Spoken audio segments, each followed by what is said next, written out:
안녕하세요. 박석재 천문역사TV 박석재입니다.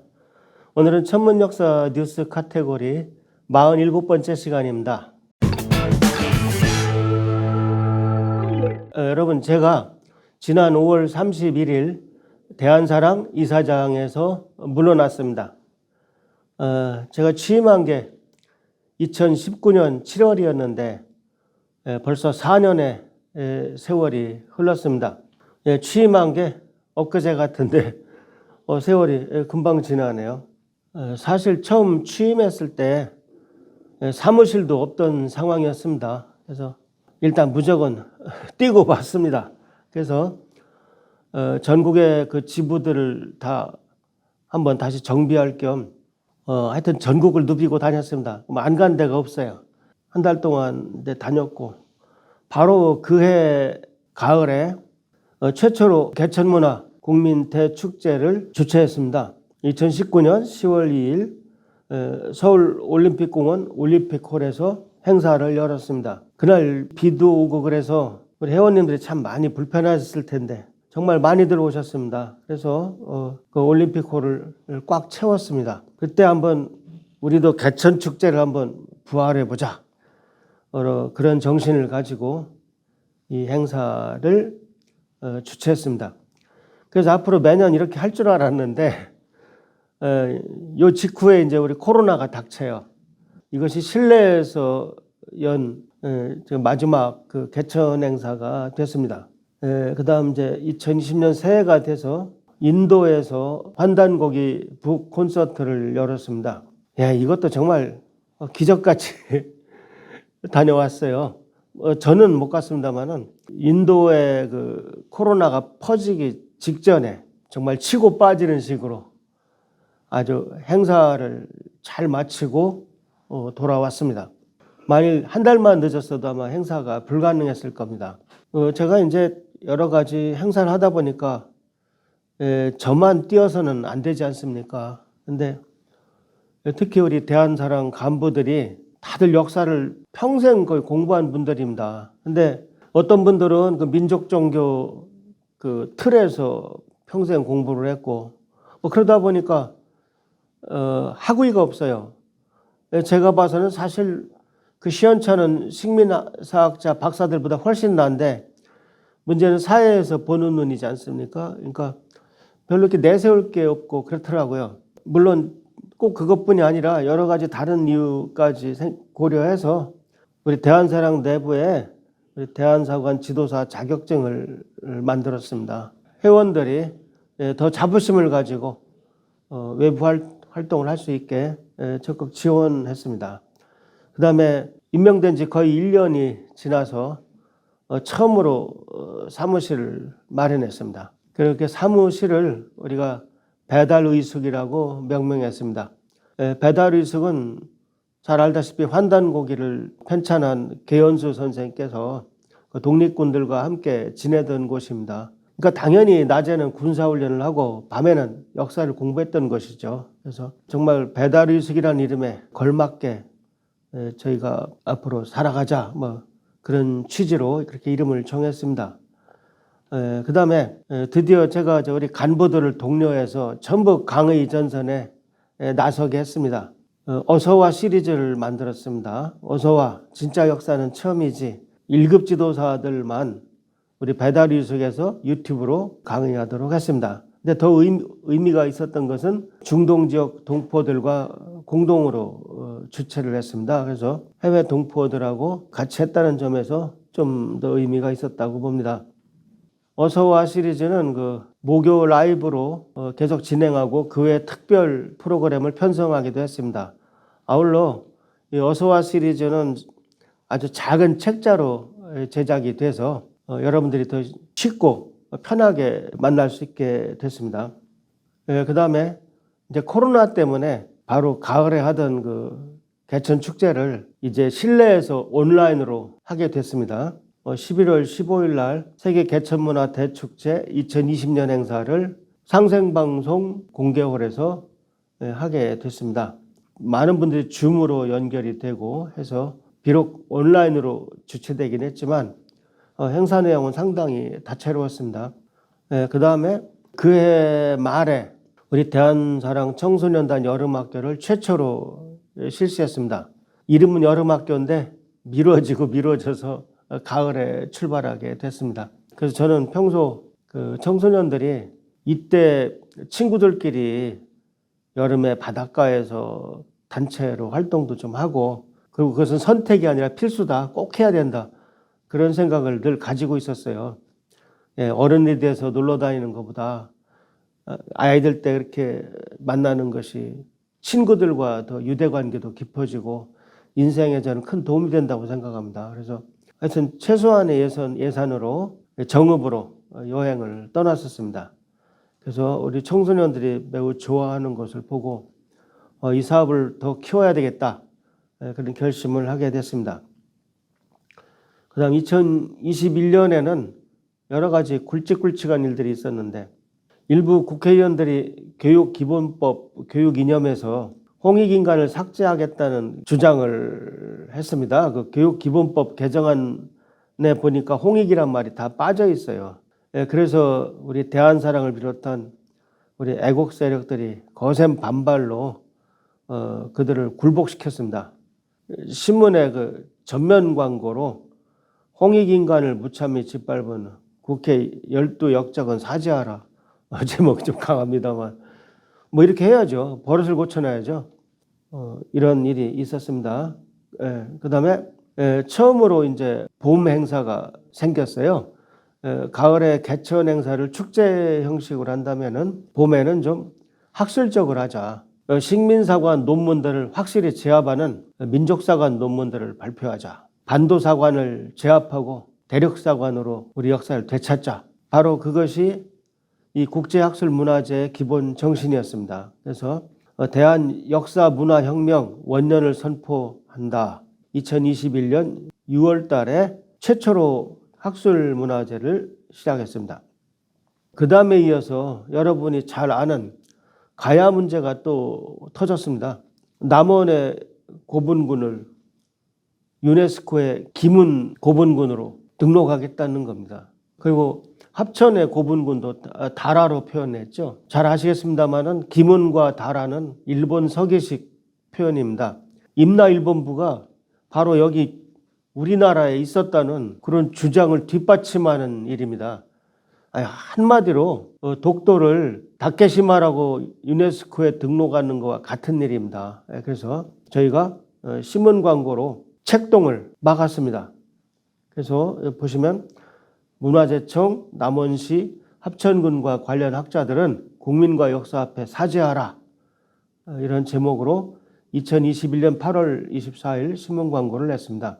여기 지도를 보시면 바로 남원이 기문, 합천이 다라로 표현된 것을 알 수가 있습니다. 이것이 현행 일본 교과서입니다. 갈 길이 멀죠. 그해 우리 광복군의 홍범도 장군님이 대전 현충원으로 돌아오셨습니다. 저희는 바로 다음 날 홍범도 장군님을 찾아뵙고 환단고기를 증정했습니다. 여러분 잘 아시죠? 홍범도, 오동진 두 광복군 장군님께서 그 환단고기를 발행하는 재원을 전부 지원하셨습니다. 왜 독립군 장군들이 환단고기 발행 비용을 부담했을까요? 아까도 얘기했지만 낮에는 군사훈련하고 밤에는 호롱 뿌리겠죠. 호롱불 밑에서 역사를 공부했던 것입니다. 그래서 강한 독립군이 될 수 있었던 것입니다. 이 자리에는 명량 김한민 감독님도 같이 하셨습니다. 그 다음 소소한 겁니다만 보은할 줄 알아야 합니다. 기부금 낸 분들은 전혀 그런 걸 기대 안 하고 내셨다 하더라도 우리가 한쪽 벽에 성함이라도 좀 남겨놓자, 제가 그런 주장을 해서 우리 대한사랑 후원 명예 전당을 그냥 아담하게 만들었습니다. 아울러 환단고기를 멋있게 좀 진열해 봤습니다. 우리 민족의 성전입니다. 아직도 환단고기를 믿지 않는 분들이 계시면 깨우치시기 바랍니다. 그리고 그 해에는 2021년은 세계 개천문화 대축제를 온라인으로 이어갔습니다. 그 행사는 그 전해와 거의 유사하다고 보시면 되겠습니다. 그래서 2022년이 돼서 이제 처음으로 우리 대한사랑 카페가 문을 열었습니다. 2022년 3월 17일 부산에서 카페 1호점이 탄생했습니다. 그 다음 2022년 4월 10일 존경하는 인하대 복귀대 교수님께서 우리결의 박물관을 개관하셨습니다. 이 박물관은 충남 홍성군 문을 닫은 그 광성초등학교 그 폐교 부지에 조성됐습니다. 그래서 진짜 우리 역사를 서술하고 보여주는 그런 박물관으로 다시 태어났습니다. 거기 가보면은 정말 보기 힘든 유물들이 많이 진열되어 있습니다. 여러분들 꼭 한번 가보시기 바랍니다. 다음 2022년 4월 29일 대한사랑 카페 2호점이 탄생했습니다. 1호 부산점에 이어서 홍성의 2호점이 탄생했습니다. 다음 2022년 6월에 아주 행성 5개가 바짝 모이진 않았습니다만 어쨌든 오성치루가 일어났습니다. 실제로 중심 별자리가 양자리였습니다. 오성치루 할 때 루가 양자리를 뜻해도 이번에는 오성치루입니다. 오성결집 공개 관측회를 한국아마추어 천문학회의 도움을 받아서 전국에서 실시했습니다. 근데 정말 조건이 나빴습니다. 3대 악조건이었는데요. 하나는 장마철이고 또 보름달에 가깝고 그다음 하지였습니다. 하지 근처는 낮이 길죠. 그러니까 뭐 저녁 한 8시가 돼도 별이 잘 안 보여요. 그러니까 밤에는 그렇고 저녁에는 그렇고 낮에 새벽에도 마찬가지입니다. 날이 금방 일찍 밝아져요. 그러니까 4시 반 정도까지 봐야 됩니다. 4시 반 이후는 불가능합니다. 그런 어려운 상황에서 몇 군데는 그래도 성공을 했습니다. 논산 상월면 상생월드센터에 가서 거기 오신 분들하고 오성치루를 같이 봤습니다. 그 다음 두 번째로 춘계 논문대회가 열렸습니다. 그때는 가야 문제 때문에 주제가 바뀌었습니다. 그래서 가야사 광복으로 역사문화혁명을 시작한다. 이런 주제로 성대하게 열렸습니다. 그 다음 연말에 영화 한산 시사회가 있었습니다. 그래서 시사회에 참가해서 김만민 감독님과 많은 얘기를 나눴고요. 또 11월 19일 대한사랑 카페 3호점이 탄생했습니다. 세종시에 문을 열었어요. 그래서 거기에 가서 개점 행사를 하고 왔습니다. 새해에는 우리가 한쪽으로 더 역사전쟁을 강하게 추진하는 가운데 문화적으로도 접근하는 전략을 취했습니다. 100번 강의보다 어떨 때는 노래 한 곡이 더 나은 법입니다. 그래서 올해는 일단 대한사랑 악단을 한번 조직해 봤습니다. 연초에 출범해서 현재까지 꿈돌이의 추억, 나는 역사 모르고 살았노라, 대덕밸리의 밤 세 곡의 창작곡을 연주했습니다. 연주하고 우리 세 번째 카페 세종시 북카페에 가서 공연도 했습니다. 그 다음에 이 세 곡을 전부 다 믹싱을 거쳐서 완벽하게 녹음을 했습니다. 그래서 뮤직비디오를 3개 발표했고요. 그 사이에 우주신령과 제자들 인형을 제작했습니다. 이 우주신령과 제자들은 우리 대한사랑에서 이제 사용하기 나름입니다. 이 우주신령 셋이서 잘못된 역사를 바로잡는 그런 대화를 나누는 그런 동영상들이 이제 많이 제작돼야 한다고 생각합니다. 그래서 한번 샘플로 3부작을 만들어 봤습니다. 아까 완벽하게 녹음을 마친 꿈돌이의 추억, 나는 역사 모르고 살았노라, 그 다음 대덕밸리의 밤, 이 세 노래로 각각 시작하는 3부작을 만들었습니다. 3부작을 만들어서 대한사랑과 꿈돌이 RT 채널에 올리기로 했습니다. 꿈돌이 RT 채널은 이 유튜브 감독하는 윤병철 사장님이 계신 곳입니다. 윤병철 감독님은 꿈돌이 RT를 통해서 많은 꿈돌이 인형도 가지고 있고 해서 우주신령과 제자들은 별로 유명하지 않으니까 꿈돌이를 같이 넣는 일을 협찬해 주셔서 이번에 3부작을 만들게 된 것입니다. 마침 꿈돌이가 올해가 30주년이 됩니다. 잘 알다시피 대전 엑스포 마스코트인데요. 1993년에 대전 엑스포가 열렸거든요. 그러니까 올해가 딱 30주년이 됩니다. 그래서 마침 꿈돌이가 여기저기서 각광을 받고 있는데 그런 어떤 시류를 좀 이용했다고 보시면 되겠습니다. 이 3부작은 정말 하루아침에 나온 것이 아닙니다. 여러분들이 보시면 굉장히 몇 달 동안 정성이 들어갔다. 그런 걸 느낄 수가 있을 겁니다. 특히 악단이 없었으면 불가능했죠.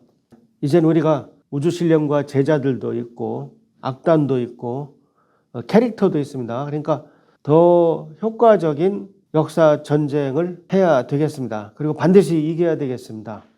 예, 그동안 지부도 이제 100개가 넘고 우리 대한사랑이 정부 예산도 일부 받아왔습니다. 그리고 많은 기부금도 받았고요. 이제 장롱 면허에서 시내를 돌아다니는 그런 면허가 됐습니다. 이제 아무쪼록 새로 임명되는 윤창열 교수님과 함께 이제는 대한사랑이 고속도로를 달리기를 바랍니다. 대한사랑 회원 여러분, 제가 이사장은 내려놓지만 대한사랑을 떠나는 건 아닙니다. 악단과 유튜브를 계속하면서 역사 광복에 최선을 다할 것입니다.